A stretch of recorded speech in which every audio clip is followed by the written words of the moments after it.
उधर मुंबई में बाबा सिद्दीकी की हत्या के मामले में पुलिस हर एक एंगल से जांच कर रही है। महाराष्ट्र से लेकर छत्तीसगढ़ तक मुंबई पुलिस कार्रवाई कर रही है, लेकिन बातें बाबा सिद्दीकी की हिस्ट्री और उनके रिश्तों को लेकर भी चल रही है।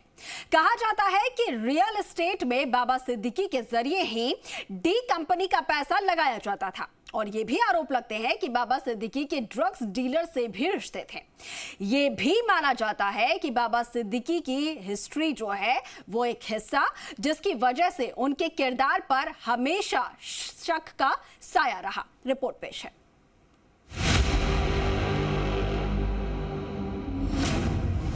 बाबा का इतिहास, ड्रग डीलर से कनेक्शन,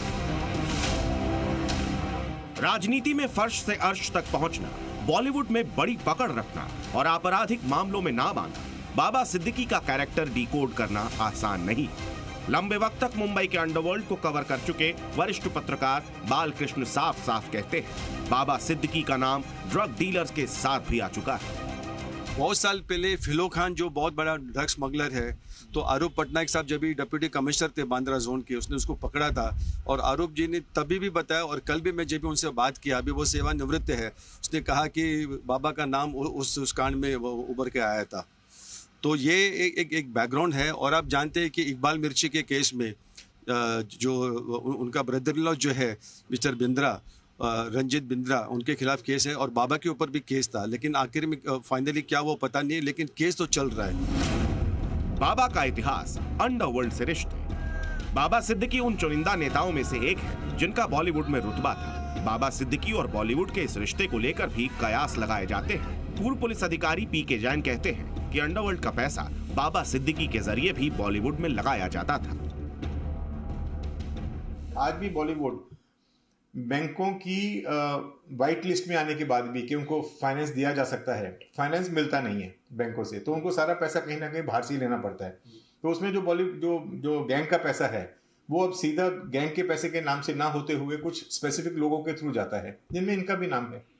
तो ये पॉसिबल है कि वो जितना जो काला धन था वो सारा कहीं ना कहीं जाके फिल्मों में, रियल एस्टेट में, डायमंड ट्रेड में या फिर शेयर मार्केट में, इन चीजों में इन्वेस्ट होता था।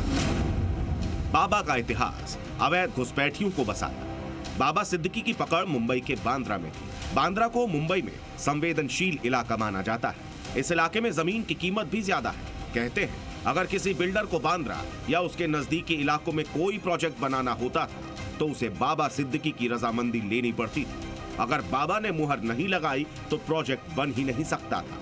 और बांद्रा में पकड़ बनाने के लिए बाबा सिद्दीकी ने बांग्लादेशी और रोहिंग्यों को भी मुंबई में लाकर बसाया था। जो इलीगल बांग्लादेशी जो माइग्रेंट्स है उनको वहाँ पे बसा गया था। आशीष शेलार बांद्रा का जो एमएलए है, sitting MLA Bharatiya Janata party का, जो वहाँ का प्रेसिडेंट भी है, बॉम्बे का प्रेसिडेंट है, उसने कितने बार बांद्रा पुलिस को कंप्लेंट किया, आप ये जो रोहिंग्या है या बांग्लादेश आप इनको हटाइए, अभी तक कोई एक्शन नहीं लिया। एक वोट बैंक सा उसने वहाँ पे बना दिया था। चर्चा है कि सलमान खान की नजदीकियों की वजह से बाबा सिद्दीकी की हत्या की गई, लेकिन कुछ लोग मानते हैं कि जमीन विवाद या फिर किसी और वजह से भी बाबा सिद्दीकी का मर्डर किया गया। मैं ब्लाइंडली इस चीज को फॉलो करने के लिए तैयार नहीं कि ये सिर्फ सलमान से नजदीकी का मामला था और उसकी वजह से ये हत्या की गई। ये बिल्कुल मानने लायक बात नहीं है।